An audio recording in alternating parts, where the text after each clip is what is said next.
Okay, we're going to go ahead and get started here. Welcome to HBI 110, IO1 Healthcare Business Informatics. I am your instructor, John Branner. And in this course, you're going to get these videos. And in these videos, I'm going to give you some instructions on how to navigate certain things, what to do next, and I'll also give you some information that is going to be on the quizzes. So you really want to follow these videos. So let's get right to it. I'm John Branner. I'm your instructor. I've been here since 2013, and I've been teaching this course for quite a while now. And what I've found is that this course is supposed to be about trends in healthcare business informatics. And so what ends up happening is that the books that I've gotten in the past have always been outdated and not consistent with the newest trends. So I decided to go without a book and just go on my own and give you the most relevant information and let you explore the newest trends yourself. So you're going to be the first class to get this type of a format, and I hope you'll enjoy it. I'm sure you will. It's going to be simple and fun. Okay.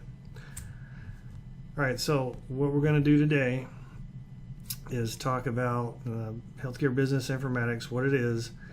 I'll give you my little spiel about the HBI program. Then we'll do the walkthrough on Blackboard. We'll look over the syllabus. And then you'll get those definitions that you're going to need for the quiz in week 2. Okay, so let's go ahead. So what is healthcare business informatics? If you look up a definition of healthcare business informatics, most of the times you're going to find something that says healthcare informatics or business informatics, but you don't typically see healthcare business informatics. Healthcare business informatics is this three-way intersection. It's where you have healthcare and information technology come together, and you throw in that business piece. And this business piece is important because hospitals and healthcare organizations are dependent upon the business of consumers coming in or patients coming in and paying their bill. So there's this very important business end of it. And if you work in healthcare IT in the field, a lot of the interaction you're going to have with folks in the organization is going to come from the financial side of things. So it's an important part of it, at least to understand where the business aspect comes in. So we have classes for that in the HBI program, and I'll show you a few of them here shortly. Okay, so the HBI program, this is an Associates of Applied Science degree. It's 69 credits, and a lot of you already have some of those credits from other courses. I've had some students in the MOA program that went on to get this particular degree because they had a propensity for information technology and computers. So if you're interested in the program, by all means come and talk to me or send me an email. Okay, so let's take a look at that worksheet real quick. The first thing you're going to see is in the fall section. This is where a lot of you may already have some of these credits. You got the CIS 110, the Med 121, HBI 110, which you're in now, HMT 110. And just understand that one's also online, and it might even be easier than this HBI 110. But there is a book requirement for HMT 110, just so you know. The Networking and Security Foundation, the DBA 120. Now, the DBA 120 is a SQL Server, and it's actually a very much in demand skill set in the field. So because of that, we have the DBA 120 and the DBA 210. So this sections 1 and 2 essentially, that you're going to take SQL Server 1 and SQL Server 2 So those are some skills that are definitely going to be helpful for you. Also, we have networking basics, networking 125. Now, the networking basics, this is probably the hardest class in the whole curriculum, but we've got some really good instructors, and now they have it as a full semester course, which helps out quite a bit.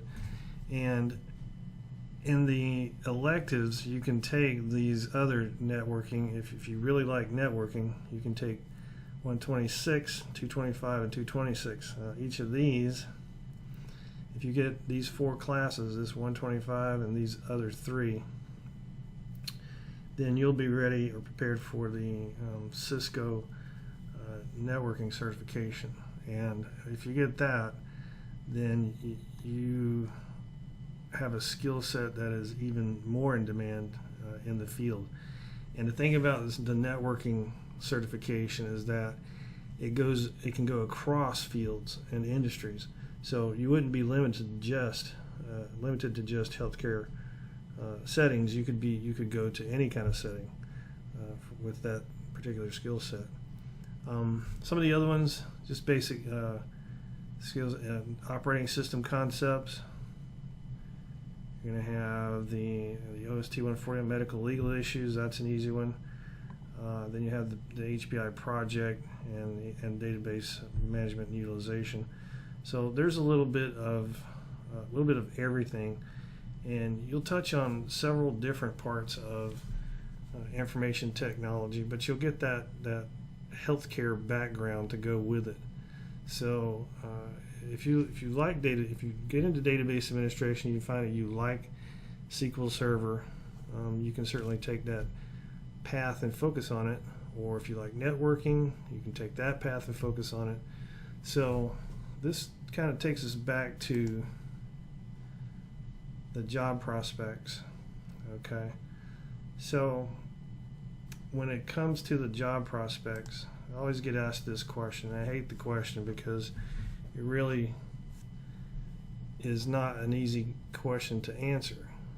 If you just go through the HBI program and get your associate's degree, you're going to come out with any number of skill sets that are going to be marketable. Now, I've seen students graduate the program, and one guy went to Wilmington GI. He's now the IT department. They made him the IT department, so he controls everything information technology in Wilmington GI. Had another student that did his internship or did an internship at Wilmington Health and ended up becoming their HIPAA compliance officer. Now he's over at New Hanover doing data analytics. So the prospects are there, but you really have to apply yourself, and it depends on what your motivation is. If you're motivated to get out there and find the job, you'll find the job. Now, I try to help you do that as much as I can. And here at the college, we also have our career counseling services, which they can help you make resumes. They can help you look for jobs. There's a whole bunch of help that they can give you. They can do mock interviews, etc. So if you need that information, just let me know. Now, the average salaries, this is another one of those questions that's is difficult to answer, because if you just go into a straight tech support type position in any setting, your average salary depends on where you're at. It could be anywhere from $12 or $13 an hour to $17, $18 an hour. It depends on the place, what they have budgeted for, etc., and what your experience is. So if you're coming right out of this college and this is the only experience you have, then you're probably going to be looking at $12 or $13 an hour, which is about average for many jobs. On the other hand, if you get that Cisco certification, which is in very high demand, those jobs they can range anywhere from $60,000 to $80,000 a year. So, and that's no joke. The Cisco networking website actually posts that out to illustrate that their certifications are very much in demand. But like I said, it's very difficult to get. So that's about it for my program. So if you're interested in healthcare business informatics, then by all means, let me know, and I can get you hooked up. All right, so let's get out of this for a second. Don't want to lose the video. All right, here we go. So now we're going to look at we're going to do Blackboard and the syllabus. All right, so let's take a look at Blackboard. Okay, when you first go in, I've already got mine open, so I'm just going to go to the HBI and Blackboard. First thing you're going to see is announcements. I think you're all familiar with this, and I try to lay it out so that it's fairly easy to navigate. So the announcements are going to come up first. A lot of times I'll put in, job announcements or closings, or if we cancel class or something like that, then I'll put those announcements here. Sometimes I'll make an adjustment to the syllabus. I'll post that here, etc. So my contact information, instructor contact information is here. You're going to see my picture. I kind of like to let my students know what I look like, at least, so that when you come in for the final exam, you'll know what face to look for. Okay. So my office is in the NA building, 216. That's over at the McKeithen building at North Campus. And my office hours are Tuesday, 10 a.m. to 1, and Thursday, 8 to 10 a.m. The best method to get a hold of me, though, is through email. I check it multiple times in a day, and I usually respond within 24 hours. So if you need to get a hold of me, either send me an email first, and then if you need to, you can call me, which is fine, and I'll return your call. All right, so let's get to that syllabus.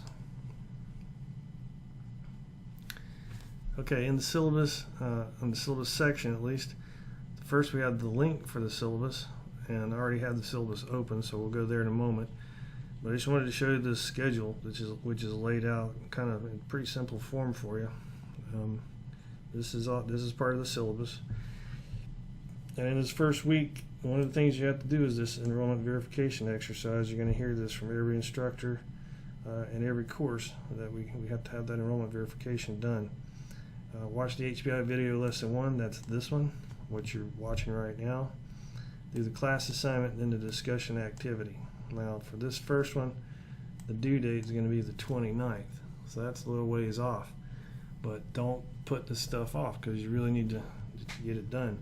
The thing to notice in week 2, right, in week 2, is that the due date is 9/3. So we have the quiz is due by 9/3, and it's likely that I'll probably just open up that quiz sooner rather than later.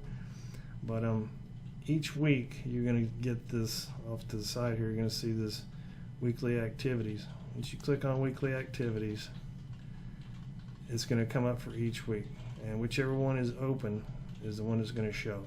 Okay, so let's get back to the syllabus, walk through it real quick. All right, syllabus. All right, let's move this right to the top. All right, so one of the things about it is that we're going to identify and explain key topics in healthcare business informatics, including the impact of regulatory agencies and laws that affect the healthcare industry. We're going to hit these course goals throughout the semester, and a lot of it's going to revolve around the discussion questions, and you're going to do a lot of research online, because we're not going to be using the book, because we don't have a book. Okay. So the second one is to comprehend the main concepts of desktop network IT operations in a healthcare setting. This is going to be, we're not going to get too much into this because I don't want to get too technical with this healthcare business informatics. We have other classes that focus more on that. But it is one of the goals that we're going to look at, especially when it comes to the Nationwide Healthcare Information Network. So that's going to be an interesting one. The third, understand basic and advanced healthcare information security concepts. This was something that we threw in previously. When we talk about security concepts, we're basically talking about HIPAA compliance issues. So we'll get to that. All right, actively participate in course discussions. We kind of have to do that, okay, because this is an online course, so the discussions are mandatory. So when it comes to the discussions, you want to participate, all right? If you don't participate, it can cause you some problems, all right? So the book, we didn't use a book, but I am bringing a lot of the information from AHIMA, which is the American Health Information Management Association, and their book is listed here. So if you need a reference and you just want to get the book, you can certainly do that. You can get it at AHIMA. All right, performance, you need to do the work. All right, class rules, not worried about that right now. We're just going to cruise through this. Turnaround time, I usually get back to you within 24 hours. If not, if it's been 3 days and I haven't gotten back to you, there could be a problem. Either your message didn't get through, etc. So, quizzes. About that. All right, so academic honesty. Don't cheat. I'm not going to give you any reason to cheat. If I catch you cheating, you're going to get an F on the assignment. If I catch you cheating again, you get an F in the class. All right, that's easy enough. Email account, special needs. We're not worried about that, unless you have a special need. Now, if you have a disability or you need accommodations, by all means, let me know so that I can be sure. If it's something with the visuals, something with the sounds, etc., anything that can be distracting, just let me know. I'll see what I can do to help you out. All right, the attendance requirements. The thing about attendance in an online course is that the first part of attendance is the enrollment verification. So this is the most important piece, is that enrollment verification. Again, it's right here. It has to be a graded assignment, so it's going to be a 1-point graded assignment, and you have to do it by the 29th. So it's pretty simple. If you don't do it by the 29th, I have to drop you. So, and that's midnight the 29th. Okay, so it doesn't. So don't wait. Just do it. Get it done. All right. Next is the other part of attendance. Okay, so this was kind of new last year, and attendance in the online internet course is measured not only by the initial login, that enrollment verification, but also by completion of 80% of the required coursework. So what that means is we have a number of quizzes. I think there's 10 quizzes. All right, 10 class assignments and 10 discussion activities. I'm pretty sure that's the way it is. So there's 30 graded assignments. All right. So what that means is that you have to complete at least 24, right? So you've got to complete at least 24 of these assignments. So if you don't like discussion activities and you don't want to do any of them, you won't be able to pass the class that way. All right, so you've got to do 80% of the work. So, and each week these assignments are going to come and go. So if the assignment passes, the date passes, you won't have any opportunity to get those back. All right, so just do them and do at least 80% of them. All right. If you have any questions about that, just let me know. All right, discussion activities, contingency plan. All right, so these assignments are going to be due each week. You might want to do them earlier in the week rather than later. Okay, get them done, get them out of the way so you don't have to worry about something happening to your computer or losing your password or anything like that. If you have a problem with your computer, you need to make a plan to get the work done somewhere else. All right, so let's get out of the syllabus here. What's next? Syllabus. All right, these definitions. All right, so this is the last part of this presentation, and I want to be sure that, number one, you're watching the presentations, because there's no book, so you should at least watch the presentation. And they're not going to be very long, so it shouldn't be too painful. The end of each of these presentations, I'm going to give you the information that's going to be on the quiz. All right.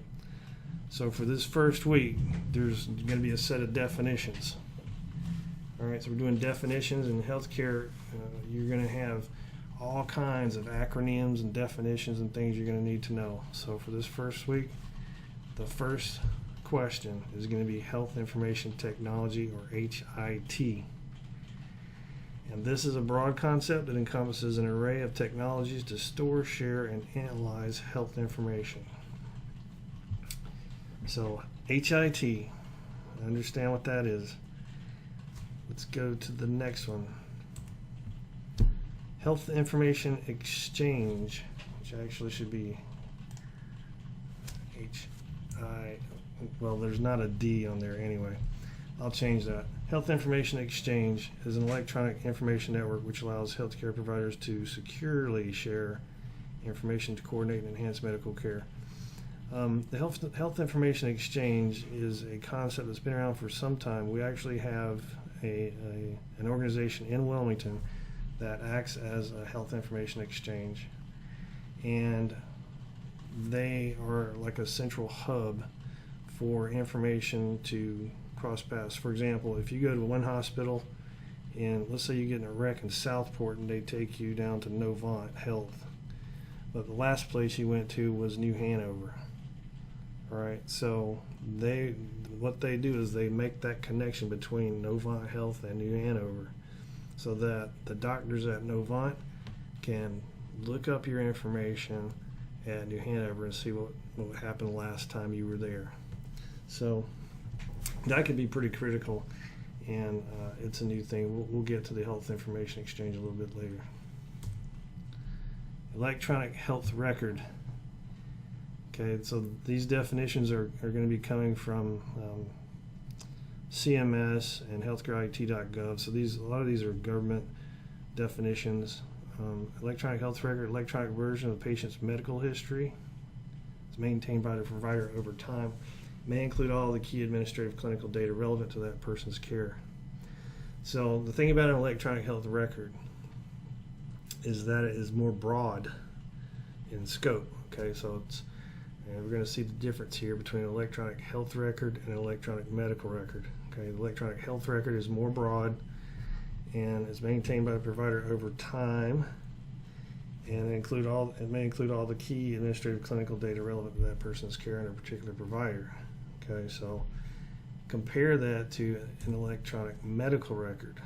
Okay, this is basically just a digital version of a paper chart that contains all the patient's medical record history from one practice. Okay, so an EMR, an electronic medical record, is the one that's created at, let's say, a doctor's office. They create an electronic medical record for you there. The electronic health record is something more broad in scope. All right, it follows you throughout time, and that health information exchange was what they take the electronic health record and make it available to other providers for you. The electronic medical record may not necessarily be available to other providers. All right, so keep that in mind. Number 5 is the personal health record. So you have an electronic medical record, an electronic health record, and a personal health record. The difference here is that a personal health record is an application. It's an app that you use to maintain and manage your health information. So you can get these online. Blue Cross, I think, has their own personal health record. The thing of it is that you can input your own data. You can input your own information. For example, if you're taking your blood pressure daily, you can put that information into your personal health record. Now, the personal health record may be accessible by healthcare providers if you want it to be. It might help them with your treatment plan. So a personal health record it's not a bad idea, but it's not exactly an official document, and it can be manipulated. So we'll talk about that a little bit later too. The next definition I want you to know is that's it. There's only 5. So you have 5 definitions, and what I'll do is take those 5 definitions, I'll put them in a quiz format. I'll change them around a little bit.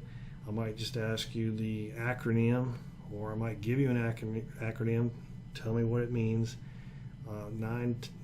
Most of my exams or tests or quizzes are going to be multiple choice.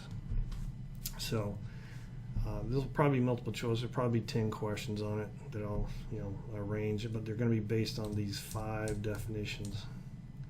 All right, HIT, HIE, EHR, EMR, and PHR. That's it. All right, so we'll leave it at that. Go ahead and do your enrollment verification, get that out of the way, and we'll see you next week.